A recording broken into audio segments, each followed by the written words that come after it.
Décès de ma fille de 16 ans par overdose de codéine. Bonjour, mon message s'adresse à tous les usagers de codéine, notamment aux plus jeunes, ceux qui s'invitent discrètement sur ce forum et lisent les messages rassurants des autres internautes sur l'usage de la codéine, témoignages qu'ils lisent sans douter un seul instant de leur véracité et de leur universalité.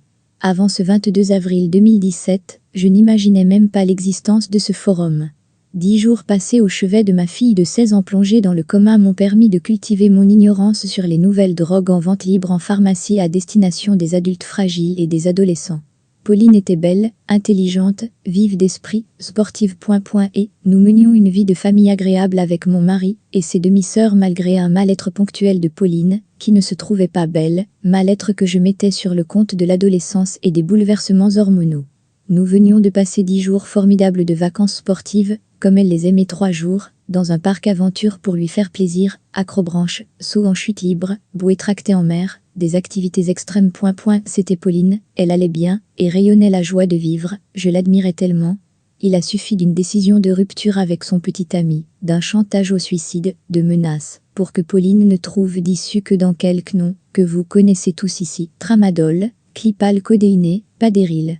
Des noms que je ne connaissais même pas, avant ce maudit 22 avril 2017. Comment aurais-je pu l'aider? Ces boîtes ont été retrouvées dans sa chambre par les gendarmes, il ne manquait que 3 ou 4 cachets au maximum dans chaque boîte, alors quand je lis sur votre forum messieurs, qu'il n'y a quasiment aucun risque à avaler une boîte de médicaments à base de codéine, à part quelques démangeaisons, je ricane.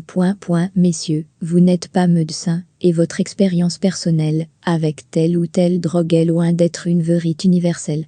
Laissez donc le corps médical conseiller les usagers de drogue au lieu de vous substituer à eux en laissant croire à des vérités universelles. Ma fille est décédée le 2 mai, l'autopsie a révélé une dose supratoxique de codéine dans le sang.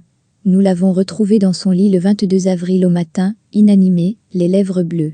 Massage cardiaque, respiration artificielle par mon mari en attendant les secours arrivés très rapidement sur place, 10 jours de coma, 10 jours à voir le corps de ma fille pris de tremblements, de soubresauts, de hoquets incontrôlés de tout son petit corps, d'hémioclonie, terme médical, certitude que son cerveau avait été irrémédiablement détruit, 10 jours de bruits insupportables de machines, de bips en tout genre, à vous faire siffler les oreilles quand d'aventure vous rentriez chez vous prendre une douche et quelques heures de sommeil, 10 jours d'espoir, pour finalement entendre la décision médicale a été prise. Elle ne vous revient pas madame, le cerveau est irrémédiablement atteint, il faut juste nous dire quand arrêter la ventilation.